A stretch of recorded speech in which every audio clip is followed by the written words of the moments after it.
Assalamualaikum warahmatullahi wabarakatuh. Di sini kami akan menjelaskan mengenai review jurnal yang telah kami diskusikan sebelumnya. Terdapat dua jurnal yang akan kami review kali ini, yaitu jurnal nasional dan jurnal internasional. Baik, langsung saja kita memasuki pembahasan yang pertama. Pembahasan pertama kali ini yaitu membahas mengenai jurnal nasional. Jadi, jurnal nasional yang kami bahas kali ini yaitu jurnal yang berjudul Pengaruh Resiko Inflasi, Resiko Suku Bunga, Resiko Kurs Valuta Asing, dan Leverage terhadap return saham pada industri manufaktur subsektor otomotif dan komponen yang terdaftar di Bursa Efek Indonesia periode 2006 hingga 2016 yang disusun oleh Yeni Nurhasanah dan Arif Darmawan. Pasar modal memiliki beberapa alternatif investasi, salah satunya yaitu investasi saham. Investasi saham mengandung resiko yang cukup tinggi, sehingga investor perlu memperhitungkan resiko sebelum mengambil keputusan untuk berinvestasi. Adapun resiko yang perlu diperhatikan yaitu resiko makroekonomi maupun resiko mikroekonomi yang dapat mempengaruhi return saham yang diperoleh. Return saham yang diperoleh tersebut antara lain resiko inflasi, resiko suku bunga, resiko kurs valuta asing, dan leverage. Penelitian ini bertujuan untuk mengetahui pengaruh resiko inflasi, resiko suku bunga, resiko kurs valuta asing, dan leverage secara parsial dan simultan terhadap return saham. Hipotesis dalam penelitian ini adalah sebagai berikut.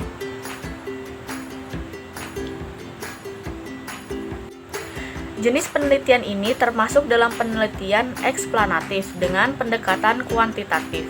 Penelitian ini menggunakan metode analisis regresi linear berganda. Hasil penelitian menunjukkan bahwa resiko inflasi secara parsial berpengaruh negatif terhadap return saham. Yang kedua, resiko suku bunga, resiko kurs valuta asing, dan leverage secara parsial tidak berpengaruh terhadap return saham. Dan yang ketiga, resiko inflasi, resiko suku bunga, resiko kurs valuta asing, dan leverage secara simultan berpengaruh positif terhadap return saham. Di sini saya akan menjelaskan sedikit mengenai jurnal internasional yang berjudul Noisy Accounting, Earning Signal and Earning Response Coefficient, The Case of Foreign Currency Accounting, yang ditulis oleh Daniel W. Collins dan William K. Salatka. Tujuan jurnal ini untuk memperluas literatur yang berkembang tentang faktor-faktor yang mempengaruhi cross-sectional dan variasi antar waktu dalam koefisien respon laba.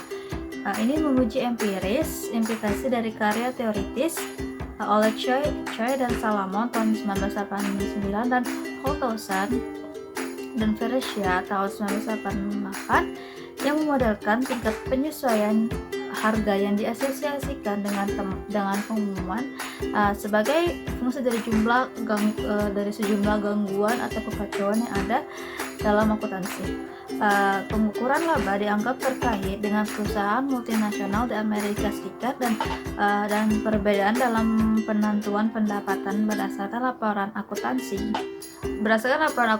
keuangan dengan standar atau PSAK nomor 8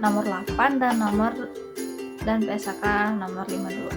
Dengan perusahaan menerapkannya PSAK nomor 52 dalam koefisien respon earning atau koefisien respon laba meningkat secara substantif untuk perusahaan yang memperhitungkan keuntungan atau kerugian untuk keuntungan atau kerugian sehingga terpengaruh oleh standar ini. Untuk dari jurnal ini untuk sampelnya menggunakan 30 sampel perusahaan multinasional dan nasional. Untuk memilih sampel tersebut, penelitian ini memiliki 3 kriteria. Yang pertama, setidaknya 12% dari penjualan rata-rata tersebut terdiri dari penjualan luar negeri selama 1977 hingga 1981. Yang kedua, perkiraan laba per saham untuk per kuartal dari value investment tersedia dari tahun 1976 hingga 1987. Untuk kriteria yang ketiga yaitu data pengembalian keamanan tersedia dari CRSP versi 1988 untuk tahun 1976 hingga 1987. Jadi dari hasil penelitian jurnal ini menunjukkan bahwa ORC atau Earning Response Coefficient untuk perusahaan multinasional itu sedikit lebih rendah dari perusahaan non multinasional untuk PSAK nomor 8. Mengikuti penerapan PSAK nomor 52, Earning Response Coefficient dari perusahaan-perusahaan yang melaporkan operasi luar negerinya paling terpengaruh oleh standar ini, di mana meningkat secara signifikan dan sedikit lebih tinggi dari perusahaan multinasional dan sedikit lebih tinggi dibandingkan dengan perusahaan kontrol, tapi tidak terlalu signifikan. Di sini saya akan membahas mengenai perbandingan atau kelebihan serta kekurangan dari dua jurnal yang telah dibahas oleh teman saya tadi. Dari dua jurnal yang telah dibahas tadi, pembahasan abstrak untuk jurnal nasional menggunakan dua bahasa yang dapat memberikan kemudahan untuk para pembacanya untuk lebih memahami apa isi dari abstrak tersebut. Dan kemudian dalam pembahasan pendahuluan di jurnal nasional serta background pada jurnal internasional, pembahasannya cukup padat dan mencakup isu-isu serta fenomena penelitian yang akan diteliti, sehingga pembahasan sudah mengkerucut dan mudah dipahami.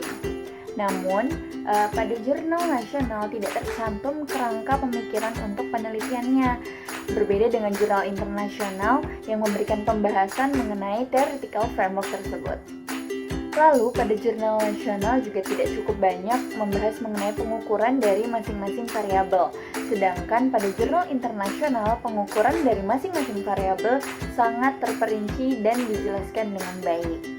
Selanjutnya, kedua jurnal ini memberikan penjelasan yang cukup baik pada pembahasan juga kesimpulan penelitian, serta memberikan saran-saran mengenai apa yang sebaiknya dilakukan untuk penelitian selanjutnya. Itu tadi review jurnal beserta kelebihan dan kekurangan yang dapat kami sampaikan. Terima kasih telah menonton video kami. Semoga video kami ini bermanfaat untuk teman-teman semua.